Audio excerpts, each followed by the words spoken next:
सातों के साथ तो बहुत खतरनाक आते हैं कि आप ही कर पाओगे।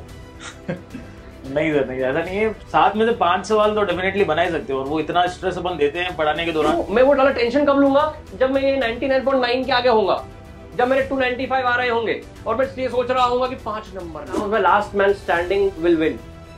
जो भले कितना तूफान हो लेकिन पहले ही गिव अप कर गया वो कभी नहीं जीत पाएगा। आपको भी यही चीज ध्यान रखनी है। मुझसे कुछ होगा अगर है तो ना आप परीक्षा के बारे में जानते हैं ना आप आपके बारे में जानते हैं। ऐसा व्यक्ति अच्छे कॉलेज जाकर क्या करेगा? तो आपको आपके बारे में मालूम होना चाहिए कि आप में इतना सामर्थ्य है कि आप दम लगाकर पढ़ सकते हैं, जितना समय है उसको बेस्ट बना सकते हैं। कम से कम किसी भी कॉलेज में जाएंगे, even you are going to IIT, you are going to NITs, you are going to triple ITs, you are going to BITS, you are going to any state level better colleges, आपको इस बात का विश्वास होगा कि यार मैं दम से मेहनत कर कर तो आया हूं। मैंने 1.5 साल नहीं पढ़ा या पढ़ा, लेकिन उसके बाद जब किया तो दम से किया, तो मेरे को मेहनत करना तो आती है। तो अब बाकी का दम मैं कॉलेज में निकालूंगा।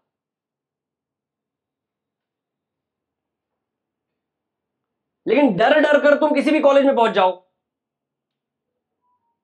अरे तुम IIT पहुंच जाओ, डरे हुए हो, तुम जैसे और खतरनाक लोग वहां बैठे हैं, हर बार तुमको डराते रहेंगे। ऐसे डरपोक लोग से कौन मिलेगा? हाँ या ना? तो बस मैं आपको ये शब्द नहीं बोलना चाहता बेटा हो जाएगा हो जाएगा, मैं आपको ये बताना चाहता हूं देखो कैसे हो जाएगा, क्या सोचना है, और लास्ट मोमेंट तक कहां पे दम लगाना है। दम तो लगाना है, कहां दम लगाना है। तो पहले 2022 समझना चाहोगे या 24? 22 वाले कितने हैं?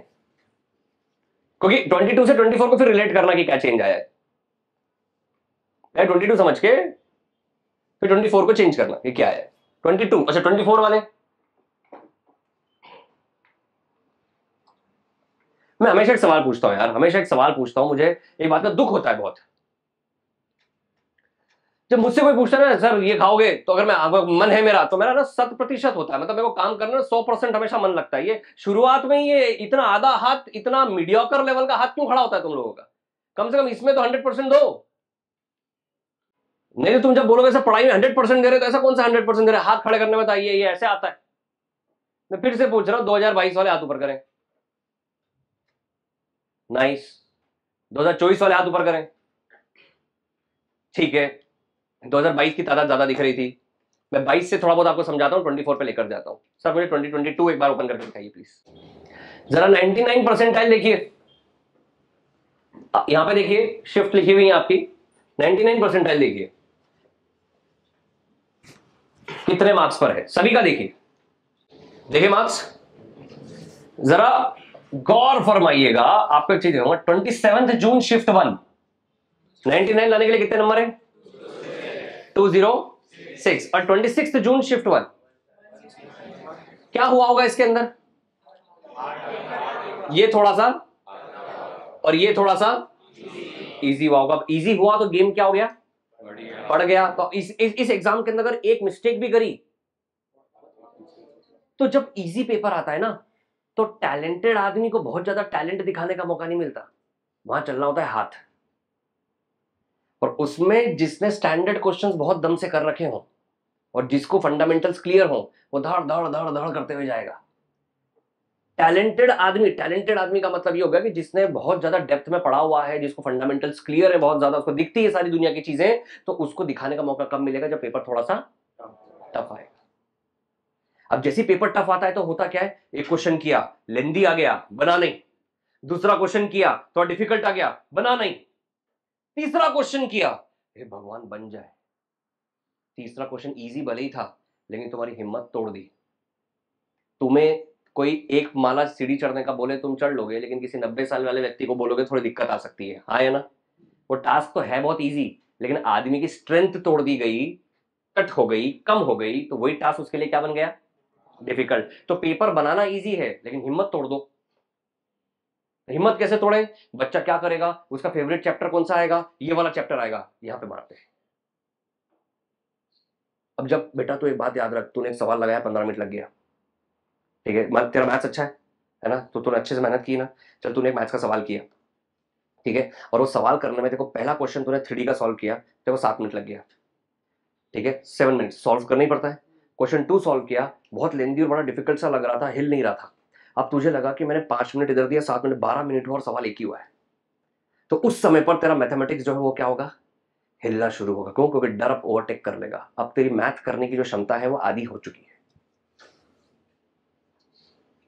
अब जब तू मूव करके आगे देखेगा कौन सा करूं, फिर तू सोचेगा और करता हूं, ऐसा करके तुझे लगा 1.5 घंटा और 12 सवाल कर पाया। जो तेरा फेवरेट सब्जेक्ट था उसमें तूने 1.5 घंटा दिया, 12 सवाल कर पाया, क्योंकि हिम्मत आधी तोड़ दी गई थी। अब जब तू दूसरे सब्जेक्ट में जाता है, तेरे फेवरेट सब्जेक्ट की आधी हिम्मत होने के बाद, और वो सब्जेक्ट तेरे को थोड़ा डराता भी है, तो वहां पे क्या हालत होती है, बताओ क्या हालत होती है? और कॉन्फिडेंस क्या होता है, कम हो जाता है।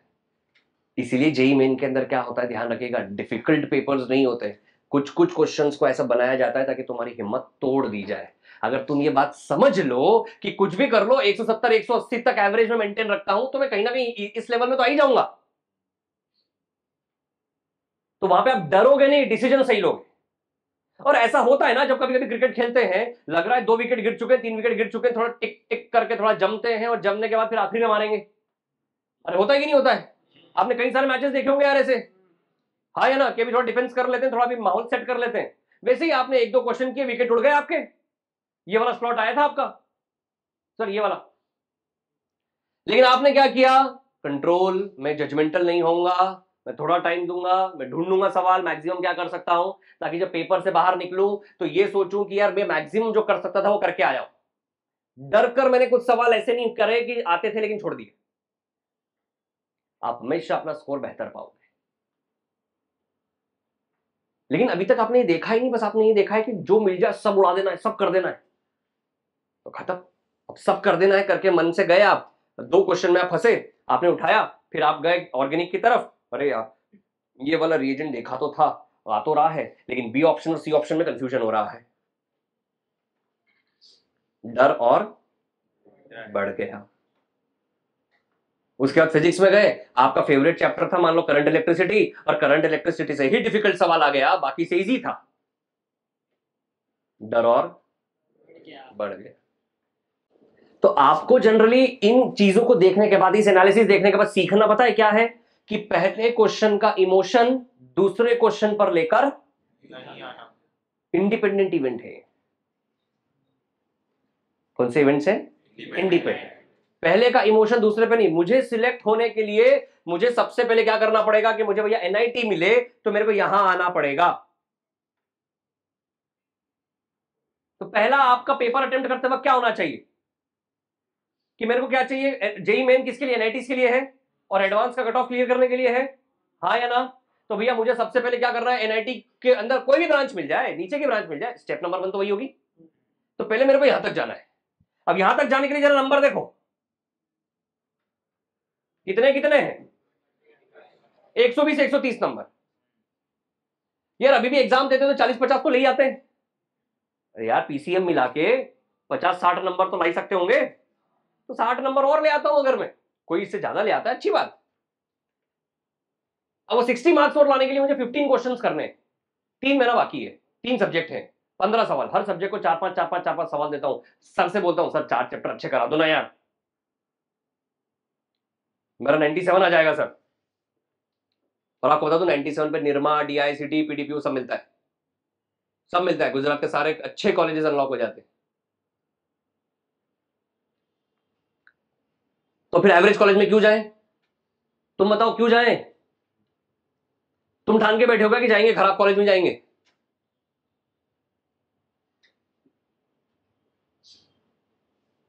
तो कोई बच्चा अगर 80 मार्क्स लाता है, 90 लाता है, 100 लाता है, तो what should be the ideology, first क्या होना चाहिए, तुम बताओ क्या सजेशन होना चाहिए पहला? बिल्कुल। तो मैं अपने साहब लोगों से क्या बात करूंगा, मैं टीचर्स लोगों से क्या बोलूंगा, कि सर मेरे को ये 80 वाला जो है इसको 120 पे पहुंचाना है, तो रिवीजन पहले जो होना चाहिए वो कौन सा वाला होना चाहिए, जो इजी चैप्टर हो, जल्दी कन्वर्ट हो जाए, हाँ या ना? कि यहाँ कि मैं अपना सामर्थ्य दिखाऊं कि देखो मेरे को कौन से लेवल का सवाल आता है, या फिर ये पढ़ाऊं जो सबसे ज्यादा इंपॉर्टेंट है तुम्हारे लिए। इंपॉर्टेंट है तुम्हारे लिए। और इसीलिए मैंने सुमित सर से कहा क्या सुमित सर जब आप पढ़ाओगे केमिस्ट्री को तो क्या आप ऐसा कर सकते हो कि क्या मैं ऐसा बोल सकता हूं कि 10 लेक्चर में फिजिकल केमिस्ट्री बेमिसाल, कि 10 लेक्चर अटेंड कर लो बस और फिजिकल केमिस्ट्री के सवाल उड़ा दोगे सारे। सर ने कहा हाँ सर हो सकता है, बिल्कुल हो सकता है। तो मैंने कहा सर फिर ठीक है, वादा करते हैं अपन बच्चों से 10 लेक्चर पढ़ेंगे, let's make it more meaningful.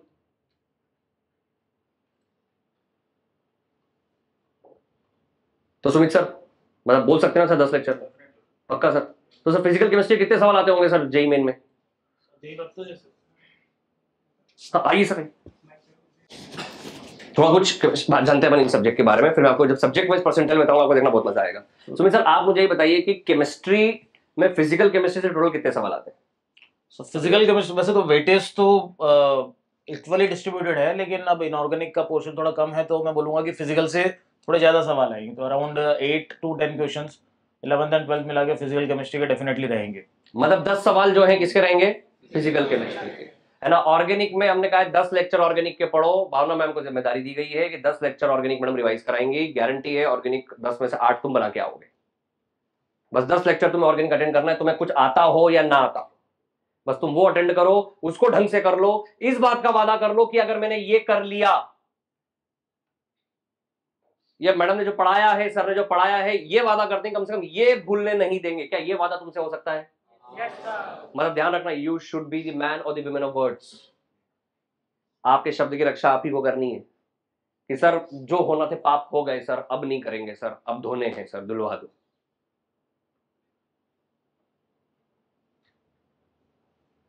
तो तुम्हें अब, तुमने उस समय अगर नहीं पढ़ा हो, अगर बोल रहा हूं नहीं पढ़ा हो, तो उसकी कसर भी अब पूरी करनी है।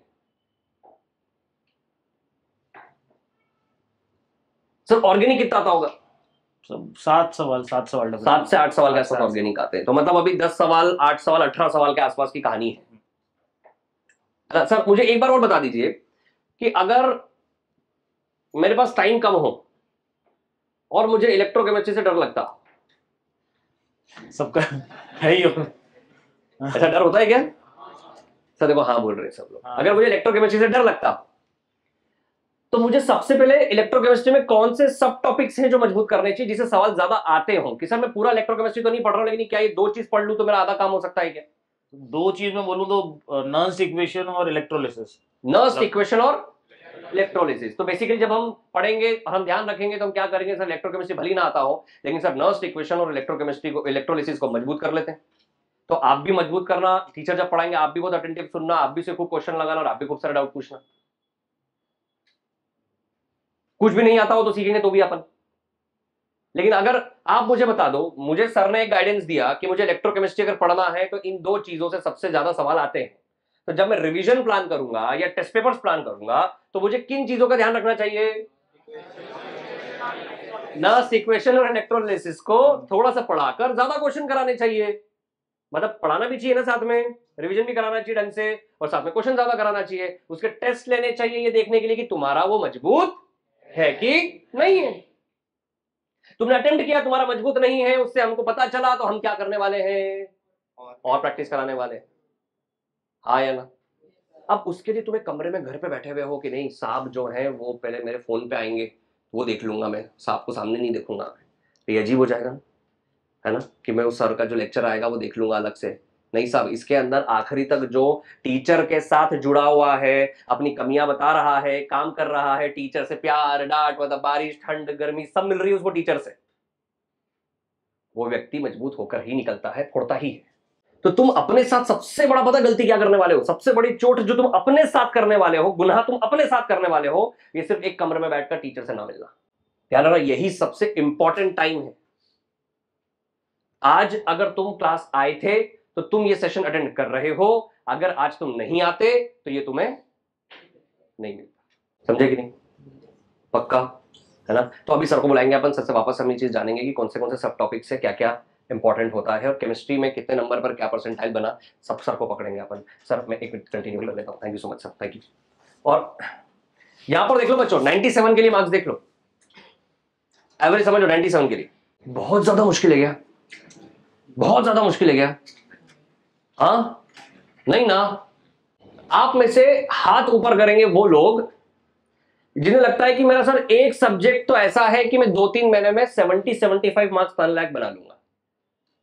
कोई भी एक सब्जेक्ट हो जिसका, any one subject, almost everyone. देखो हाथ ऊपर करते वक्त भी जिसका 100% हाथ ऊपर नहीं है वो क्या ही लाएगा, वो 70 बोल रहा होगा, आएंगे 30।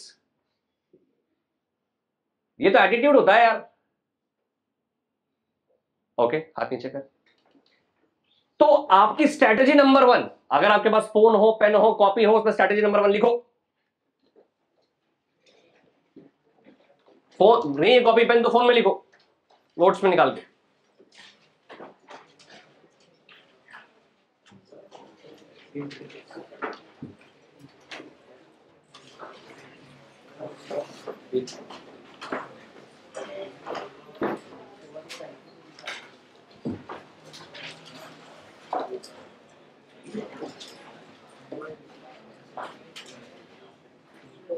चलिए, स्टडी नंबर 1, मेरा जो फेवरेट सब्जेक्ट है उसमें मेरे कितने नंबर होने चाहिए? 75। अगर वो 75 आते हैं तो सबसे पहले आप खुद बता दो जरा, 75 मार्क्स आने के बाद ही मैं कहां पहुंच जाता हूं? आप बताओ, आधे मेरे मिशन के पास पहुंचूंगा कि नहीं पहुंचूंगा? अगर पहले में मेरे 75 आते हैं तो बोलिए हाँ या ना। आप बताओ, ये देखो 90%, ये कट ऑफ आता है। 90% के अगर आप ऊपर है जनरली तो आप जेईई एडवांस के लिए क्वालिफाई कर जाते हैं। तो आपका एक सब्जेक्ट जो है 90 के ऊपर आते हैं एडवांस के लिए क्वालिफाई कर जाते हैं। ध्यान रखिएगा, आपका एक सब्जेक्ट ही आपको एडवांस के लिए क्या कर रहा है? क्वालिफाई करा रहा है।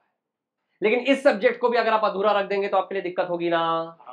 जो आप जिसमें आपका कॉन्फिडेंस बहुत तगड़ा है, उसमें मेहनत करना भी अच्छा लगेगा ना। तो कभी आपका मन करे सुबह 5 बजे उठ के पढ़ना है तो वही सब्जेक्ट पढ़ना, नहीं तो 5 बजे उठ के वो पढ़ रहे हो, 10 सवाल किए, कुछ नहीं बना, मम्मा नींद अच्छी आ रही थी, सपने में ही कुछ तो हो रहा था, तो वही सब्जेक्ट पढ़ना। जब भी तुम एक्स्ट्रा माइल जाना चाह रहे हो ना अपनी पढ़ाई को लेकर, तो वो सब्जेक्ट उठाओ, कॉन्फिडेंस हो जिसमें तुम, तो तुम 2 घंटा और दोगे और तुम्हें मजा भी आएगा। लेकिन इसलिए जब हम रिजल्ट देखते हैं बच्चों, सबसे पहले देखते हैं कि ऐसे कौन बच्चे हैं जो कम से कम किसी एक सब्जेक्ट में 70-75 टच कर रहे हो, ये बन जाएंगे। समझ गए? हाँ, इसमें अलग अलग लोग बोल सकते हैं सर वो फेवरेट वाला सब्जेक्ट ही टफ आ गया, तो ध्यान रखना आपका वो अच्छा था, टफ में भी आप बाकियों से तो बेटर ही करोगे ना। सर लेकिन जो मेरा सबसे कमजोर था वो और इजी आ गया, तो अभी मैं आगे बता रहा हूं, इतना तो पढ़ेंगे कि इजी आ गया था तुम निपटा दो। समझे कि नहीं? है ना, कुछ लोग होते हैं एकदम नेगेटिव माइंडसेट के, नहीं मेरी किस्मत तो इतनी खराब है ना कि मैं गड्ढे के ऊपर नहीं जाता हूं, गड्ढा ही मेरे ऊपर आता है, मैं तो बैठा ही रहता हूं, गड्ढा ही मेरे ऊपर आता है। ठीक, अब यहां पर देख लेते हैं, इधर नीचे जाते हैं। अब जो 99 क्रॉस करते हैं, जरा यहां पे देखिए 99.1 से 99.9 के बीच का सफर, बस एक बार आप शांति से देखिए।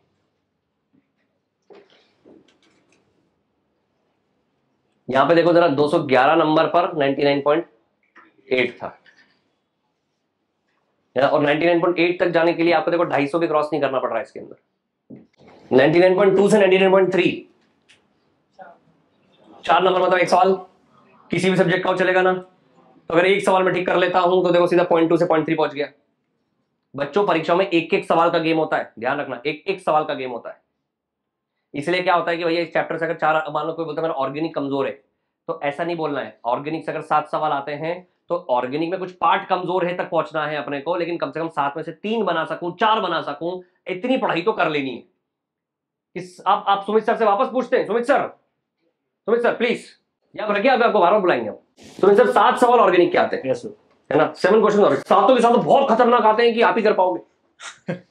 नहीं सर, नहीं, ऐसा नहीं है। 7 में से 5 सवाल तो डेफिनेटली बना ही सकते हो, और वो इतना स्ट्रेस अपन देते हैं पढ़ाने के दौरान भी कि यार ये सवाल तो बन ही जाए। सर इसको 2 सवाल केमिस्ट्री में ऑर्गेनिक तो oxidation and reduction, oxidation reduction, ये मंत्र है एकदम, मतलब वो आएगा ही सर, आए डेफिनेटली। ऐसे 2 आते हैं ये, मतलब 2 से 3 सवाल रहते हैं ऑक्सीडेशन रिडक्शन। पूरा ऑर्गेनिक कमजोर रखने से अलावा तो कम से कम ऑक्सीडेशन रिडक्शन पे भी फोकस करता है साथ में, तो तू 7 के बदले 2 तो करने लायक बनेगा। तो पेपर के अंदर हमेशा ये ढूंढ के ऑक्सीडेशन रिडक्शन आ जाए भगवान, नहीं पढ़ना पूरा ऑर्गेनिक, लेकिन 2 तो बना पाए। सर एक और कोई मंत्र ऑर्गेनिक का जिससे लगता है कि ये इजी भी और आता ही है, एक और कोई और? जैसे SN1 SN2 है, और मतलब इनफैक्ट उनको पता भी है SN1 SN2 E1 and E2 ये 4 रिएक्शन में से सर 2 सवाल पक्के ही पक्के आने ही बनने ही है, इसके बगैर पेपर बन ही नहीं सकता है। टोटल ऑर्गेनिक के कितने सवाल आने? 4 तो बता दिए प्रभु ने, 4 में से 3 भी आ गए, तो पहले मैं पूरा छोड़ रहा था, अभी कहां तक पहुंचा? और 3 कर गया मैं, तो बताओ जरा इधर ये 182 में से 12 नंबर ऐड करता हूं तो कितने होते? 194 से यहां पहुंचता हूं कि नहीं? मुबारक को रैंक हुई है। हाँ या ना? नहीं पढ़ना पूरा। हम भैया ऑक्सीडेशन रिडक्शन में जान लगा देंगे, पूछेंगे आपसे, खूब पेपर पूछेंगे आपके उससे। SN1 SN2 और सर कौन सा? E1 and E2 sir. E1 E2 इस पे जान लगा के पढ़ेंगे अपन, खूब पढ़ेंगे, खूब समझेंगे। अरे पूरा ऑर्गेनिक करेंगे अपन सर, वो वाला एल्डोल और वाला कैनिजारो सब ठीक है, लेकिन पहले ये 4 चीज अच्छी कर लेते हैं, पेपर देते हैं ऑर्गेनिक के, इनमें से कम आधे भी बनने लगे अपने से, तो पहले कुछ नहीं बन रहा हो तो कहीं तो पहुंचे। हाँ या ना? तो टीचर से मैं आपको बोलता हूँ ना, टीचर से क्यों मिलना है। देखो अभी हमने टीचर को बुलाया, टीचर से बोला आप स्टूडेंट हैं, आप आए, बोले साहब ऑर्गेनिक इल्ले इल्ले नहीं बनता। आप बहुत बढ़िया व्यक्ति है, आपने बहुत बढ़िया पढ़ाया, लेकिन मेरे बाउंसर जाता है, क्या करूं? तो सर ये बताओ 3 सवाल ठीक करने, 3 सवाल ठीक करने, क्या पढ़ लूं? बता। Oxidation and reduction and SN1 SN2 E1 and E2। अब ऑक्सीडेशन एंड रिडक्शन में मतलब पूरा आ गया है ना, मतलब जहां कहीं भी तुमने किसी को भी ऑक्सीडाइज करवाया और रिडक्शन करवाया हो तो सारा चीजें आ गई उसके अंदर। हाँ, तुम तो पढ़ना चालू करो ना ऑक्सीडेशन रिडक्शन, तुमने पढ़ लिया, उसके बाद पता है वापस सर से मिलो, सर पढ़ लिया है, टेस्ट लो। सर ने टेस्ट लिया, आधा ही बना, आधा तो पता चला क्या नहीं पढ़ा था, तो सर से मेहनत करवा ली ना अपन ने, है ना? तू बहुत सारा पढ़कर फिर सोचता आया कि नहीं आया, फाइनल डे चांस लूंगा, इससे अच्छा बोल दिया पढ़ लिया। सर ने बोला तेरे आधी नंबर आए, बोला सर हाँ सर, आधा फिर करके आता हूँ, वापस पढ़ लिया, वो आधा फिर पढ़ लिया, वापस आए, फिर से पेपर बुलवाया, सर पेपर एक मेरा सर अलग से लो, सर एक रैपिड फायर लो, फिर तेरे को पता लग गया क्या भूल गया, इस चक्कर में तेरे 3 हमेशा कंफर्टेबल हो जाएंगे। यही आइडियोलॉजी होती है अपने गुरु से मिलने की। मिलकर रोना नहीं होता है इसके अंदर कि प्रभु मेरा तीर नहीं चल रहा, नहीं, मेरे को कहाँ निशाना लगाना है ये बताइए, बाकी मैं सामर्थ्य रखता हूं कि मैं कर लूंगा, जहां नहीं कर सकता हूं सर सिखा दीजिए। समझे कि नहीं समझे? नहीं समझे क्या? हाँ, तो फिर जनरली आवाज दीजिएगा वो जाती है जब समझते समझते ऐसा बोल रहे हैं, हाँ यार बात तो सही बोल रहा आदमी है, 3 महीने पहले ऐसा कर लेता तो। कई लोग तो ये सोचते हैं 3 महीने पहले कर लेता तो 10 सवाल और होते। सर यार 3 महीने पहले क्यों नहीं किया आपने? नहीं, जब जिसको जब समझ में आती है, जब किसी को ठोकर लगती है, ब्रेकअप होता है, तो उसको समझ में आता है कि भाई करियर इज इंपॉर्टेंट है, तो वो सही टाइम पे सब चीजें समझ में आती है। समझे कि नहीं? पक्का सब चीज सही। थैंक यू, मैं फिर बोलूं। अब यहां पर ये देखिए बच्चों, परसेंटाइल वाइज आपको दिखा रहा हूं मैं। 95 से 96 जाने के लिए लगभग हर स्लॉट में कितने नंबर चाहिए? देख लीजिए आप, 95 से 96 के अंदर 2 सवाल। तो आप ध्यान रखना, अगर आपने कट ऑफ क्लियर कर लिया, एक डिसेंट लेवल पे पहुंच गए, 130 140 पर आप मेंटेन हो, तो आप ये मत सोचना कि मेरे को पूरा पूरा पढ़ना है। आपको सबसे पहले कदम बाय कदम ऐसे रखना कि अगर 2 सवाल मजबूत करता हूं तो भैया 10,000 रैंक आगे बढ़ी, फिर पकड़ता हूं 2 सवाल, फिर पकड़ता हूं 2 सवाल, उसमें एक चैप्टर मेरे को बहुत सता रहा है, नहीं पढ़ूंगा, उसको बोल दो टू डिफिकल्ट,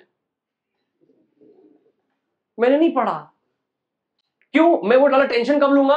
जब मैं ये 99.9 के आगे होऊंगा, जब मेरे 295 आ रहे होंगे और मैं ये सोच रहा होऊंगा कि 5 नंबर नहीं आ रहे, तब मैं ये टेंशन लूंगा उस चैप्टर का। तब तक तो बाकी सब चीजें है ना तुम्हारे पास, तुम उसको ध्यान दोगे या वो एक जो तुमको ये यहीं से यहीं जाने के अंदर उसी चैप्टर को पढ़ना है? तुम खुद बताओ क्या सजेस्ट करोगे, क्या सजेस्ट करोगे? वही एक चैप्टर जो तुम्हें दिक्कत दे रहा है या बाकी निपटा लोगे? सिंपल बात। तो बताओ जरा 96 से 97 में 3-4 सवाल, जरा 98 टू 99 के अंदर देखिए, यहां पर बड़ी खतरनाक जनता बैठी हुई होती है जिसने एक दो सिली मिस्टेक करी और वहां अटकी हो रही है। 98 से 99 में आप जैसे लोग बैठे होंगे जो बड़ी मेहनत करके पहुंच गए वहां तक, लेकिन एक दो सवाल छोटी मोटी मिस्टेक करके वहां अटके हुए हैं। तो आप जरा देखिए 98 टू 99 में देखिए जरा 25 26 30 25 26 30 इतने नंबर का गैप चाहिए आपको। तो यहां पे बड़ी खतरनाक जनता बैठी हुई है और ये वाले जंप को लांघने के लिए हमको 6-7 सवाल करने पड़ेंगे, हाँ या ना। अब रैंक किसकी कैसे आएगी? कोई बोलेगा मैं 15 नवंबर को यहाँ पे था, कोई बोलेगा 15 दिसंबर को यहाँ पे था, कोई बोलेगा 15 दिसंबर को यहाँ पे था। बस इस तरीके से डिपेंड करेगा। कोई बोलेगा 20 दिसंबर को ही मैं यहाँ पहुंच गया था, अपनी पढ़ाई करके पेपर दे रहा था, पहुंच गया था। अब आप मुझे बताओ, जब मैं आपका पेपर लूं, यू टेल मी कि हम जब AITS आपके लें, ठीक है, हम जब आपके डिफरेंट डिफरेंट पेपर्स लें, तो क्या मैं सिर्फ आपके 27 जून शिफ्ट 1 के बेसिस पर ही पेपर लूं? लेकिन आप तो फिर डिमोरलाइज हो जाओगे, आपके तो ज्यादा नंबर आएंगे तो आप मोरलाइज हो जाते हो ना। हाँ, आपको तो मोटिवेशन ही तब आता है। अगर मैंने गलती से ये 26 जून वाला पेपर पूछ लिया जैसे IITS 1 में आया था और आपके थोड़े नंबर कम हो गए, तो होगा क्या पता है? पहले पेपर में तो सर 206 आए थे, बहुत अच्छा लगा था मेरे को, वेरी नाइस सर, है ना। तो ये और किसी के मान लो आगे 166, उसके अंदर कितना आ गया? उसके 166 आ गए, राइट। और उसका कितना परसेंट आएगा 166 पे? लेकिन जब ये वाला स्लॉट दिया उसने, कौन सा वाला, 26 जून वाला, ठीक है ना, और उसके अंदर उसके 131 ही आए, है ना, और 131 छोड़े 140 आ गए, तो वो सोचेगा क्या कि भैया मेरा तो रिजल्ट खराब हो गया। वो क्या सोचेगा कि मेरा रिजल्ट, लेकिन एक्चुअली में जब फाइनल में जब रिजल्ट और रैंक आती है तो क्या होता है? उसका रिजल्ट बढ़ जाता है। सो यू शुड नॉट जज योरसेल्फ बाय एवरी एग्जाम। हर एग्जाम में different different patterns, different different mindset के साथ आपसे AITS में पूछा जाएगा। पहला वाला जब आपका AITS लिया था तो एक स्कूल में करवाया था ताकि एक डिफरेंट एटमॉस्फेयर में दे। अब इस बार आपको एक CBT मोड में बाहर दिलवाया जा रहा है ताकि आपको अनुभव हो अब कि डिसीजंस उस दिन कैसे लेने हैं। और हम आपको इन एग्जाम रेडी बहुत सारा करेंगे अलग अलग स्लॉट पे। लेकिन आप खुद बताओ कि अलग अलग स्लॉट पे ले, लेकिन हमें डर लगना शुरू हो जाए तो इस बारे में कि भैया तो बच्चा डिमोरलाइज हो रहा है। यू टेल मी, मुझे सिर्फ एक ही स्लॉट पे पेपर लेना चाहिए या बहुत सारे पे लेना चाहिए? बहुत सारे पे लेना चाहिए। हर स्लॉट पे देखना चाहिए कहां स्टैंड कर रहे हैं, कहां नहीं कर रहे हैं, और वो मार्क्स तुम्हारे डिसेंट है कि नहीं है तुम्हें अपने टीचर से पूछना चाहिए। हम कट ऑफ देंगे आपको अब से कि ये इस पेपर में ये कट ऑफ था आपका, समझे कि नहीं समझे? पक्का पक्का। जरा यहां पर देखिए, बड़ा मजा आएगा। ये फिजिक्स के मार्क्स वर्सेस परसेंटाइल हैं 2022 के। किसके हैं ये? फिजिक्स के। कौन से के? 2022 के, 2022 के। 24 में इतना सारा एनालिसिस नहीं दिखाऊंगा आपको, 24 में ओवरव्यू दिखाऊंगा आपको सारी चीजें, ताकि और रिलेट कर पाए सब चीजों को, ठीक है। 2022 के अंदर देखिए आप लोग, फिजिक्स के अंदर हर स्लॉट में देखिए टू गेट 99 परसेंटाइल कितने मार्क्स चाहिए। और जो आपका इजी स्लॉट था, कौन सा वाला इजी स्लॉट था? 27 जून शिफ्ट 1 था आपका स्लॉट, उसमें देखिए 99 लाने के लिए कितने चाहिए? 99 लाने के लिए, 99 के लिए 99.5 के लिए 92 है, 99 लाने के लिए कितने मार्क्स चाहिए? 86। तो लोग कहते हैं ना फिजिक्स इजी आता है, ध्यान रखना, अगर पेपर इजी है तो कंपटीशन डिफिकल्ट है, पेपर इजी है तो कंपटीशन। तो 99 तक पहुंचने के लिए आपको सब कुछ पढ़ना पड़ेगा, देन यू विल गेट 86। और इस साल तो पैटर्न चेंज हो गया है, ध्यान रखिएगा, इस साल थोड़ा सा कंपटीशन और बेहतर होगा, कंपटीशन बेहतर होगा, इसलिए अपने फंडामेंटल्स जो है मजबूत करके रखना। बस मैंने फॉर्मूले रट लिए और मैं चला गया, ऐसे वाले काम मत करना,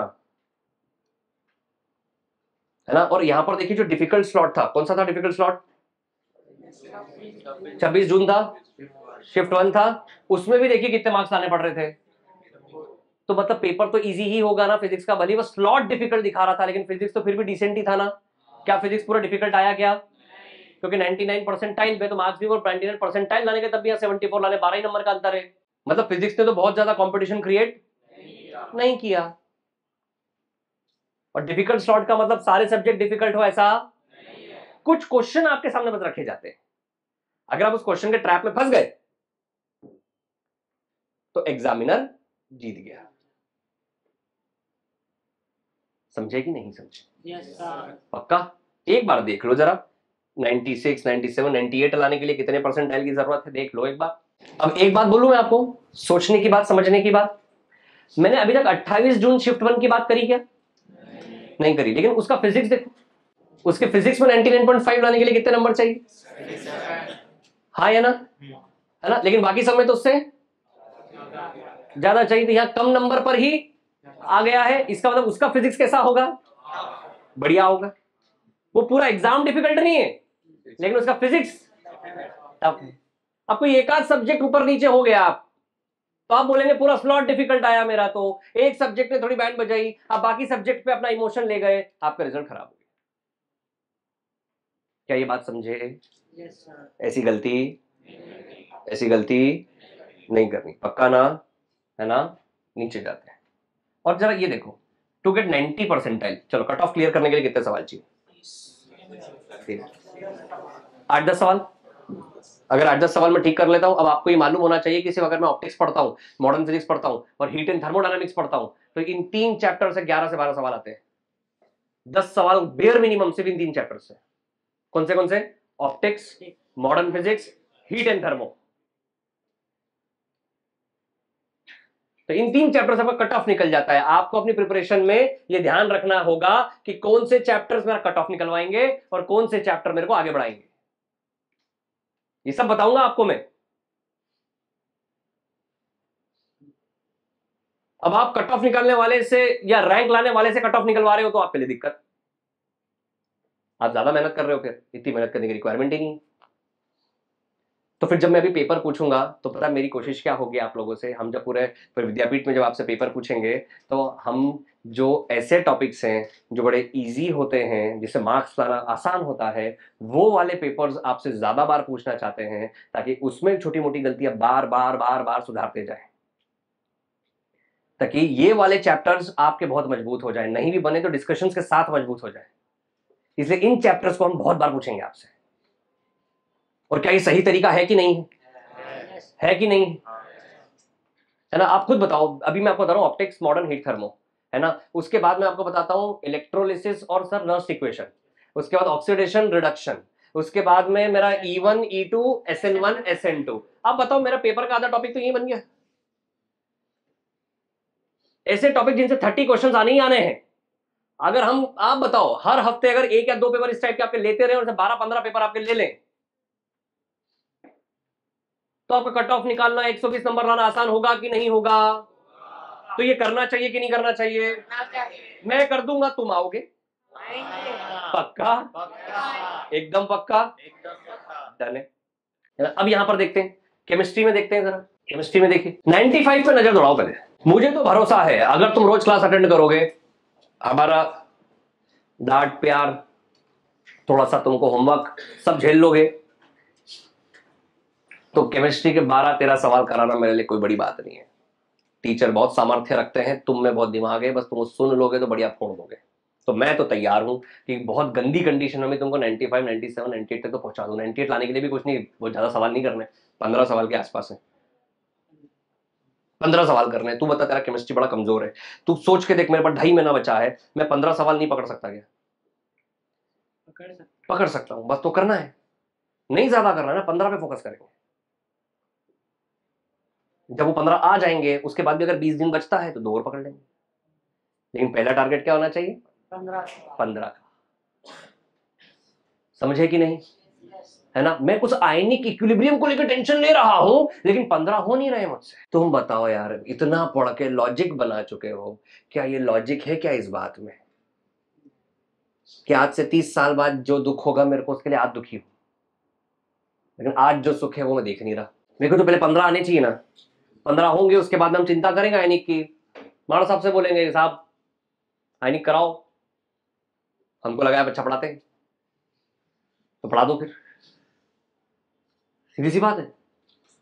लेकिन हम उल्टा क्या करते हैं, हम जनरली ये चीजें कभी अपने टीचर के पास जाते बोलते नहीं कि क्या बोलूं, फिर नंबर तो आ नहीं रहे। अरे नंबर आ रहे होते तू नहीं वो बोलेंगे मैंने पढ़ाया। जब नंबर नहीं आ रहे तो हमें जाना है, तब मिलना ज्यादा जरूरी है, एक शेल में बैठने से कुछ नहीं होगा, समझे? अरे पक्का है ना? जरा केमिस्ट्री देखा आपने 99 के लिए क्या करना चाहिए? अच्छा, कितने लोगों के लिए ये 99 वाला मार्क लाना केमिस्ट्री में लगता है कि अचीवेबल है? कि 99 वाला केमिस्ट्री में तो आ जाएगा, 70-80 नंबर में दिख रहा है, ये तो हो सकता है। Okay, nice, see a lot of candidates. और सर जिनका नहीं है उनको कैसे लाएंगे? वही जो इम्पोर्टेंट टॉपिक से जो वेटेज ज्यादा रखते हैं उसको पढ़ाना है अपने। ठीक ठीक। मेनली 12th पर फोकस ज्यादा रहना चाहिए। और सर 11th में भी जो इजी इजी आता है वो भी आप पढ़ाएंगे ना, मतलब बढ़िया एकदम? बिल्कुल। अब मैथमेटिक्स देखिए, बड़ा मजा आएगा आपको। और मैथमेटिक्स में जरा ना 90 परसेंटाइल पे देखिए पहले तो।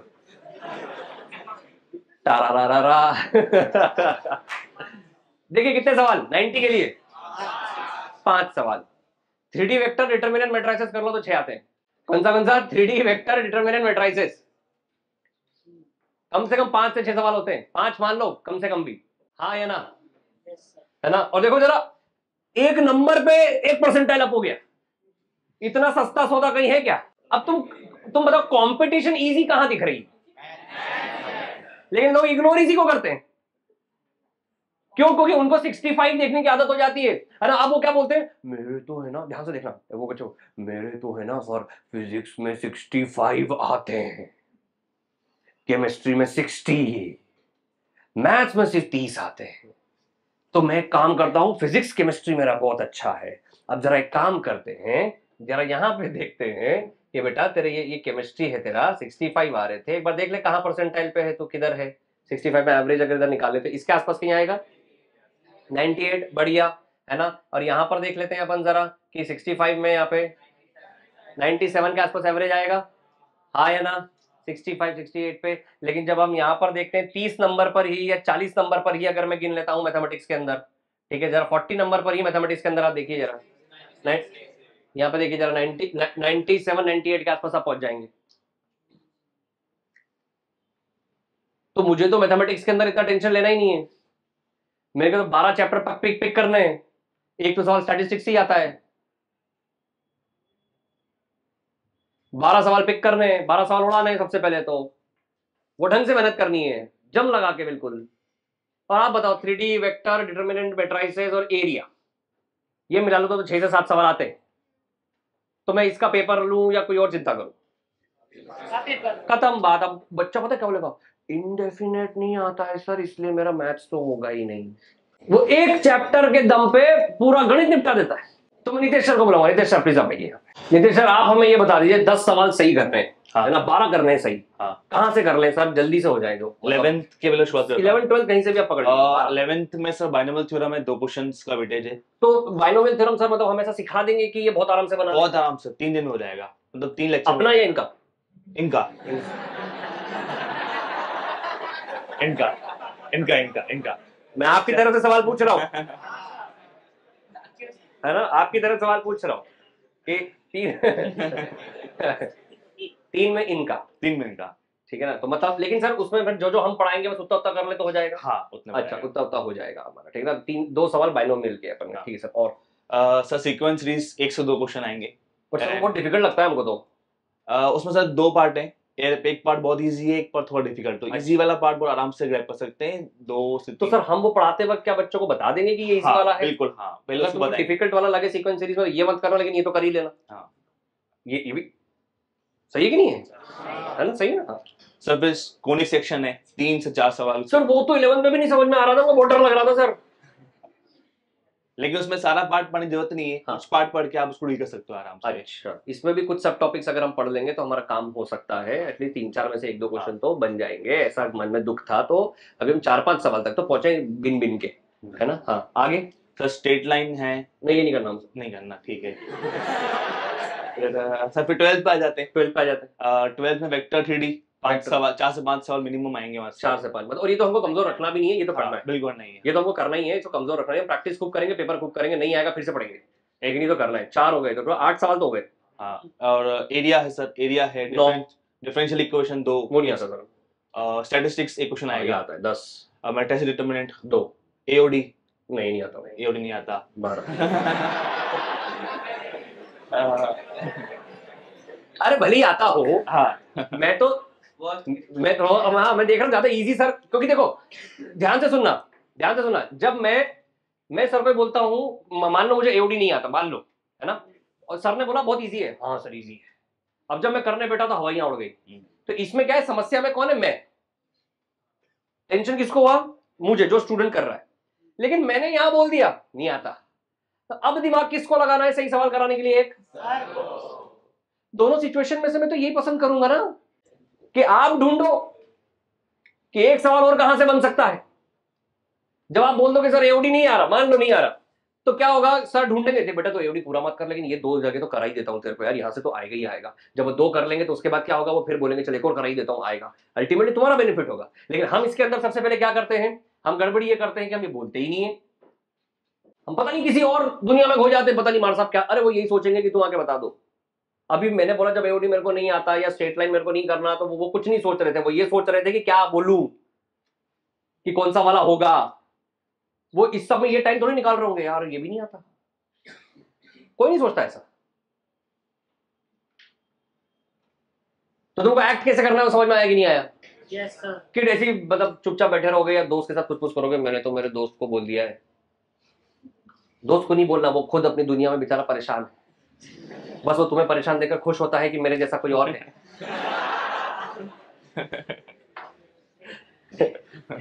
कि मेरे जैसा कोई और भी है,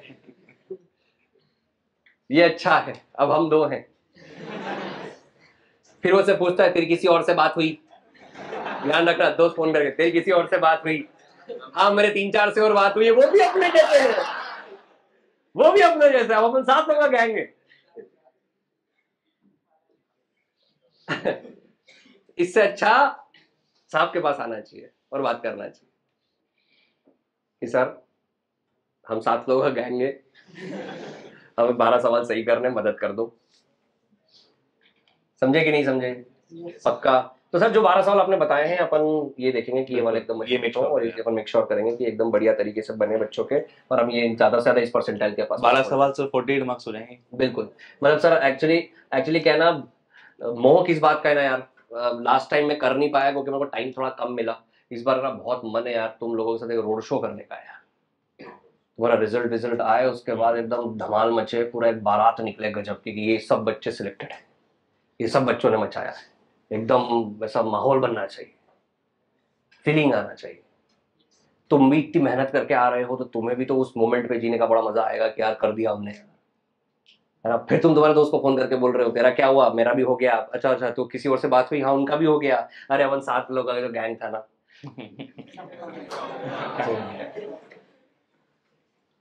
और फिर क्या होगा पता, प्राउडली अपने दोस्त को घर बुला पाओगे, देखो इससे बात करता था मैं, आप जिसके लिए मना करते थे, इसका भी हो गया और मेरा भी हो गया।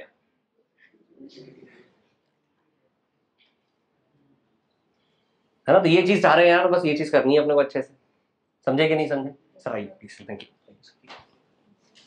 अब जरा मैथ्स के अंदर देख लीजिए, 2 चैप्टर तुमको डिफिकल्ट लग रहे हैं, 3 चैप्टर डिफिकल्ट लग रहे हैं, लेकिन 99.5 तक तो तुम्हारे पास बहुत सारी अवेलेबिलिटी है इसको कम करने की यार, नहीं कर रहा ना सारे, 60 नंबर लाने 15 क्वेश्चन अभी अगर तुम सही कर लेते हो तो पीटर पार्कर आपका केमिस्ट्री बहुत अच्छा है, तो पार्कर अगर तुम केमिस्ट्री ये मैथमेटिक्स के अंदर तुम पूरा 30 के 30 नहीं भी करते हो यार, 20 कर लेते हो, देखो कहां पहुंच जाओगे,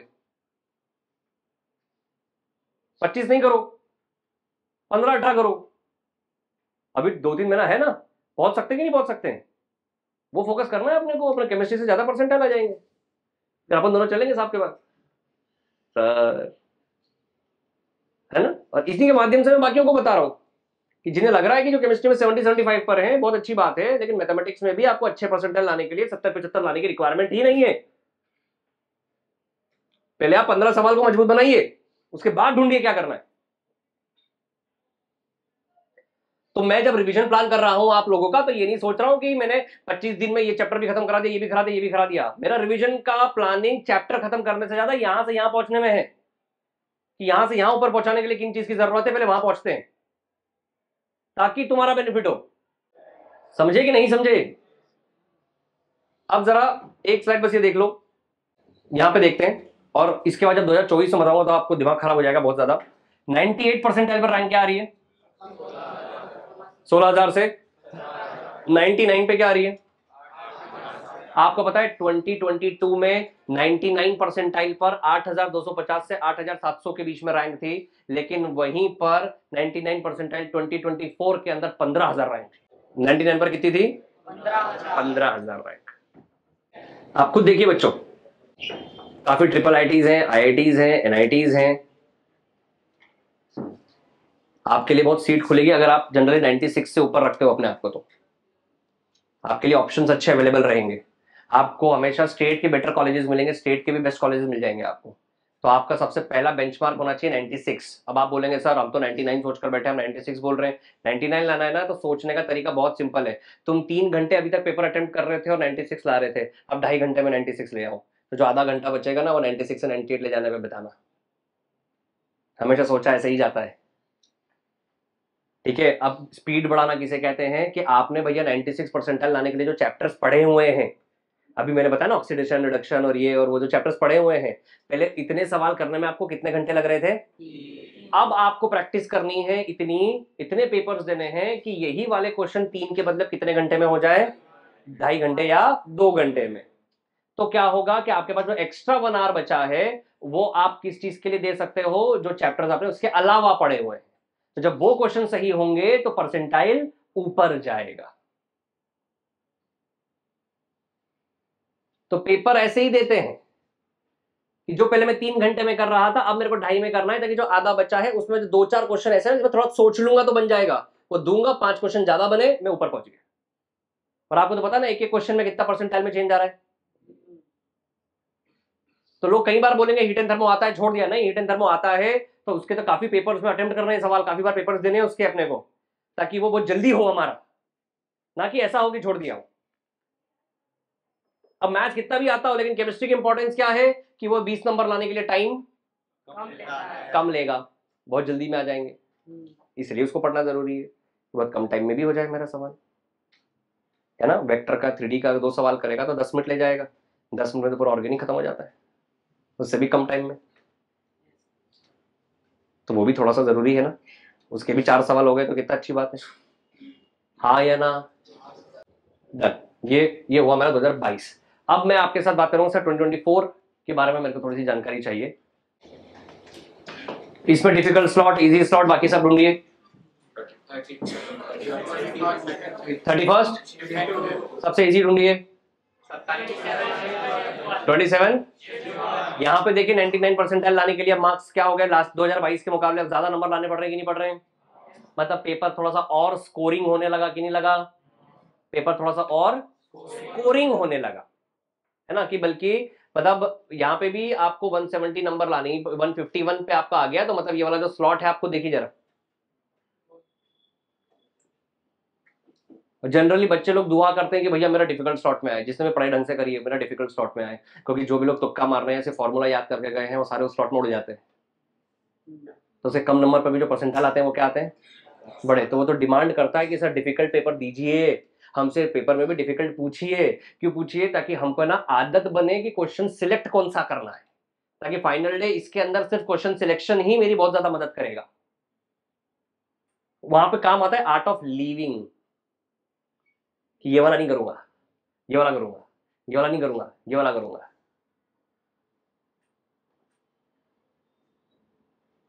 लेकिन अगर आपने हमेशा सिर्फ इजी स्टैंडर्ड के पेपर दिए हुए हैं या सिर्फ डिफिकल्ट के दिए हुए हैं, तो आप ओवरऑल कंपटीशन को कभी समझ पाओगे? कभी नहीं समझ पाओगे।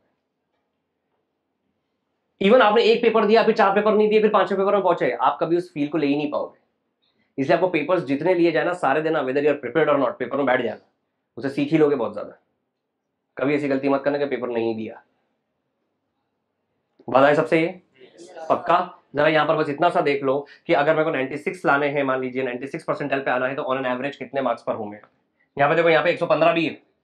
देखो यहाँ पे जरा 96 लाने के लिए कितना है, और यहाँ पर देखो जरा 96 लाने के लिए कितना है, पक्का। यहाँ पे देखो जरा 96 लाने के लिए कितना है, 109, है ना। ये पेपर बहुत इजी आया हुआ है, देखो जरा 99 के लिए 236, बड़ा इजी, सबने भयंकर मारा इसके अंदर। तो आप देखिए जरा 184। तो हमें इजी की भी आदत होनी चाहिए ना, कि फॉर्मूला बेस्ड सवाल आए, डायरेक्ट देख के देख रहे हैं याद है कि नहीं है फॉर्मूला, हाँ या ना? और बताइए पूरा पेपर इजी आया जिसके अंदर आपको स्पीड अच्छी खासी चाहिए, और उसके अंदर मैं छोटे छोटे फॉर्मूले डिराइव करने अगर बैठ गया हूं तो मेरा टाइम वेस्ट हो जाएगा। तो आपके जो पेपर्स लिए जाएंगे वो हर इस पैटर्न पे लिए जाएंगे।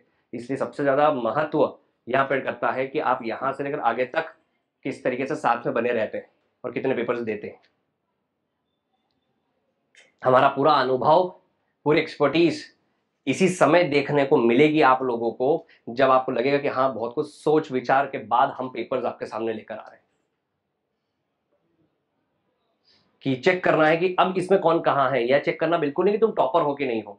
सिंपल सी बात है, अगर एक डिफिकल्ट पेपर लिया है कोई बच्चा 110 पे है तो हमें सोचना है कि 130 के लिए स्ट्रेटेजी क्या बननी चाहिए। तो पूरी क्लास जो होती है वो इस तरीके से बदली जाती है कि ये काम इसके लिए यहाँ कराते हैं। समझे कि नहीं समझे, है ना। अब देखो जरा 19% के लिए भी आप देख लो जरा, देखा क्या सीखा, क्या सोचना चाहिए ये देखकर। बताइए कुछ विचार आप लोगों के बताइए। वो दीजिए माइक। किसी ने कुछ थॉट प्रोसेस बिल्ड किया, क्या समझ में आ रहा है उसको ये देखकर बताइए कोई भी। आप ही बता दो, पहले आप ही बताओ सबसे पहले तो कि आपको क्या लगता है कि सर इतनी पढ़ाई तो मेरी है, या फिर मैं आगे तक इतना तो पहुंच जाऊंगा कि इतने इस वाले बेंचमार्क पे तो मैं बहुत आराम से हूं या आ जाऊंगा। ऐसा कौन सा वाला आपका बेंचमार्क देखा है? सर मेरे 150 तो आते हैं, मतलब जो आके सिटी टेस्ट होते हैं उसमें, उससे उसमें थोड़े कम हो जाते हैं सर। कितने? सर 120 जितने आते हैं। अभी 120 मान के चले अपन हाँ। कम वाली मान के चलते हैं, ठीक है ना, ताकि अपन ज्यादा इंप्रूव करेंगे, है ना।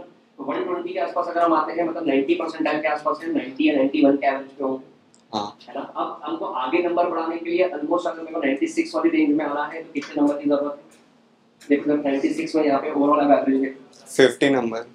कितने नंबर? 50 50 नंबर, है ना। 50 नंबर मतलब कितने सवाल?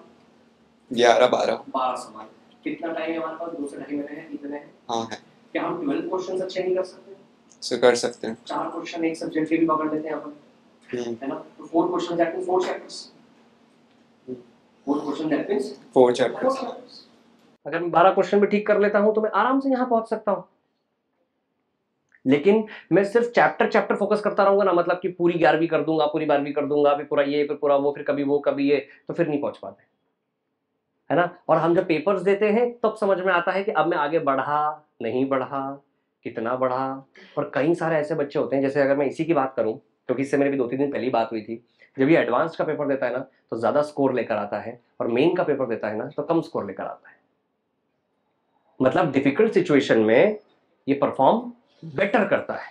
तो जब मुझे इसको तैयार करना होगा तो मैं ये देखूंगा कि हाई स्कोरिंग गेम के अंदर ये क्या करता है। वैसे ही जब आप पेपर्स दोगे तो आपके बारे में और ज्यादा समझ आएगा, और उसके अकॉर्डिंग फिर हम आपकी ज्यादा और तैयारी करा पाएंगे।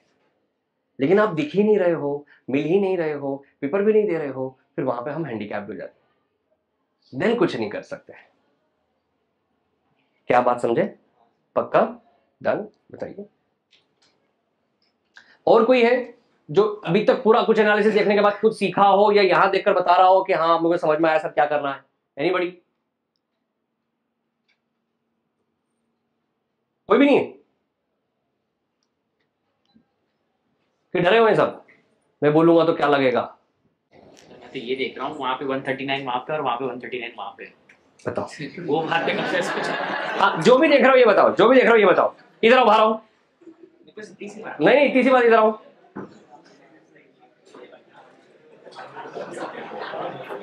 कौन क्या देख रहा है समझना बहुत जरूरी ना। हाँ, आओ इधर आओ, इधर खड़े हो। क्या देख रहे हो, क्या समझ रहे हो ये बताओ। एक जगह 139 यहाँ पर है, दूसरी जगह वहाँ पर है। दूसरी जगह यहाँ पर है, हाँ। तो कौन से वाले रीजन में आना चाहोगे तुम, मतलब कौन से वाले स्लॉट तुम्हें मिल जाए अगर, तो वो वाला सर। वो वाला मिल जाए तो अच्छा है ना। मतलब ये खुद डिमांड कर रहा है कि सर थोड़ा सा डिफिकल्ट स्लॉट आ जाए मेरे लिए तो बढ़िया है सर, हाँ या ना। लेकिन अक्सर ऐसा नहीं होता कि जब भी कोई डिफिकल्ट स्लॉट या पेपर आ जाता है तो हम घबरा ज्यादा जाते हैं, मतलब उल्टा होता है। लेकिन कई सारे बच्चे हमने देखे हैं जो बड़ा डर जाते हैं। बल्कि उनको तो ये समझना चाहिए कि यार चलो डिफिकल्ट आया, इसके अंदर अगर मैं डिसेंट परफॉर्म कर गया हूं तो मेरा परसेंटाइल लेवल तो जो होगा वो बहुत ऊपर चले जाएगा, हाँ या ना। और मधुरम क्या थॉट प्रोसेस अपन यहाँ पे बता सकते हैं? और जैसे सपोज आपका, आपको क्या लगता है कि कितने मार्क्स तक तो मैं पहुंच ही जाऊंगा सर, यहाँ तक मेरे को भरोसा है यहाँ तक पहुंच जाऊंगा? 160-70 मेरे ख्याल से 160 170 सब कुछ रिवाइज भी करना पड़ेगा। 160 170 तक पहुंच जाएंगे। हाँ। ओके, तो मतलब ऑन एन एवरेज हम देखें तो 96 96.5 के आसपास हम इसके अंदर मेंटेन रहेंगे। वहाँ भी देख सकते हैं तो। वहां भी देख सकते हैं, वहां भी देख सकते हैं। लेकिन मान लो ये वाला स्लॉट आ गया, इसलिए सर कुछ बोल नहीं सकते। इसका मतलब ये है कि जो मैं कुछ चैप्टर्स 170 मार्क्स लाने के तो जो चैप्टर्स है मेरे सर, मैं इस तरीके से पढ़ूंगा कि उसका डिफिकल्ट भी आ जाए तो मैं फोड़ सकता हूं, लेकिन बाकी चैप्टर अगर इजी आ गए तो मैं फोड़ दूंगा, हाँ। उसका भले ही डिफिकल्ट वाला ना कर पाऊं। तो क्या आउटकम आया यहां से कि कुछ चैप्टर्स ऐसे होंगे सर जिसका कोई डिफिकल्ट लेवल भी पूछ ले तो भी मैं अटेम्प्ट तो कर लूंगा। इसका मतलब मैं 170 तक कॉन्फिडेंट हूं कि मैं यहां भी पहुंच सकता हूं, लेकिन यहां तो पहुंच ही जाऊंगा। और इसका मतलब ये नहीं कि बाकी चैप्टर हमने छोड़ दिए, इसका मतलब ये है कि बाकी चैप्टर मैंने इस लेवल तक तैयार किए हैं कि अगर इजी आ गया तो कर दूंगा, डिफिकल्ट पे नहीं करूंगा भले। समझे कि नहीं? तो कोई चैप्टर अगर बहुत हॉन्ट करता हो ना, उसका कम से कम इजियर वर्जन कर लिया हमने, है ना। बेसिक फॉर्मूलेज, बेसिक कंसेप्ट्स, कुछ बेसिक क्वेश्चंस, फॉर्मूले वाले क्वेश्चंस उतने कर लिए।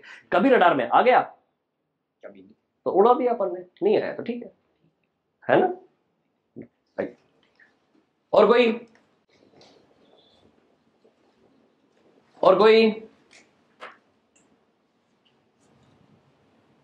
कुछ समझ में आया कि नहीं आया?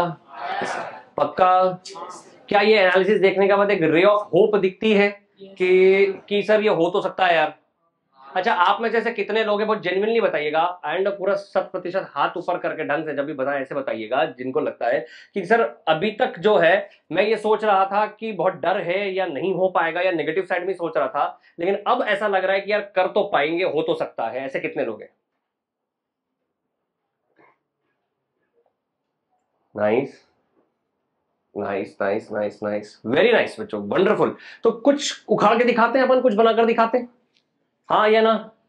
तैयारी करते हैं, हर मोमेंट यही तैयारी करेंगे कि जो चैप्टर मेरे को आते हैं कम से कम वो मजबूत रहे और उसका लेवल अप होता रहे, ताकि मैं इजियर वर्जन हो या डिफिकल्ट हो 150 तो वहां से ले ही आऊं, हाँ या ना?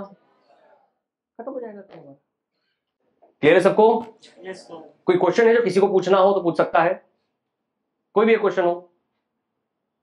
और अभी पढ़ना शुरू करते हैं, ऐसे ही जब 1-1.5 महीने बाद मिलेंगे अपन डिस्कशन करेंगे कहाँ, मतलब 1-1.5 महीने बाद जबकि प्रिपरेशन अच्छे से आप करिए, फिर वापस एनालिसिस करने बैठेंगे कहाँ पहुंचे, और फिर आपको मैं एडवांस के बारे में भी बताऊंगा कि क्या सोचना चाहिए उसके बारे में। मैं ये नहीं बोलूंगा कि आप एडवांस पढ़ लो, मैं बस बोलूंगा क्या सोचना चाहिए उसके बारे में, कैसे हम वहां तक अचीव कर सकते हैं। क्योंकि इन एग्जाम्स में last man standing will win. जो भले कितना तूफान हो लेकिन पहले ही गिव अप कर गया वो कभी नहीं जीत पाएगा, कभी भी नहीं जीत पाएगा। ये लास्ट ओवर तक गेम खेलना है, लास्ट बॉल तक गेम खेलना है। और ध्यान रखना, तुम्हें अपना वेल विशर बनना है, तुम्हें लास्ट मोमेंट तक खुद को नहीं बोलना है कि तुम्हारा नहीं होगा। तुम्हें हर बार एक छोटा सा नया रास्ता ढूंढकर आगे बढ़ना है, टीचर से मिलना है, लेकिन तुम्हें आगे बढ़ना है। जब बहुत लंबा प्लान ना कर पाओ तो सिर्फ 1 या 2 दिन के बारे में प्लान करो और सोचो कि इस 2 दिन को मेरे को ढंग से करना है, बाकी बात का बात सोचेंगे, है ना। और ज्यादा अगर मेंटली तुम अपने आप को चैलेंज फील करना शुरू करो तो एक ही बात सोचना बस कि मैं हार तो मान ही चुका हूं, कम से कम लड़ तो ढंग से लूं, बाद में ऐसा तो फील होगा कम से कम लड़ा ढंग से था। गिव अप करके बैठा था, ये लाइफ टाइम बहुत रिग्रेट होता है खुद को। जब ये बिल्कुल सिंपल है, जब 12th में कोई बच्चा आता है और पढ़ना शुरू करता है तो सोचता है यार 11th में क्यों नहीं पढ़ा, फिर जब 12th के अगस्त में आता है तो सोचता मई में क्यों नहीं पढ़ा, फिर सितंबर में आता है बोलता अगस्त में पढ़ लेता, फिर अक्टूबर में आता है बोलता है अब पढ़ूंगा। और उसको रिग्रेट हर बात इस बात का होता है कि पहले पढ़ लेना था, पहले पढ़ लेना था, पहले पढ़ लेना था, पहले कर लेना था। फिर तुम कॉलेज में जाकर ये रिग्रेट करोगे यार वो आखिरी के 3 में नहीं पढ़ लेता। ऐसी सिचुएशन नहीं आने देना है। आखिरी के 3 में तो जम के पढ़ा यार मैं, वो जो 1.5 साल पाप किए थे वो किए थे, लेकिन अब ढंग से पढ़ा मैं। सबको क्लियर है बात? पक्का? चलिए मिलते हैं, थैंक यू।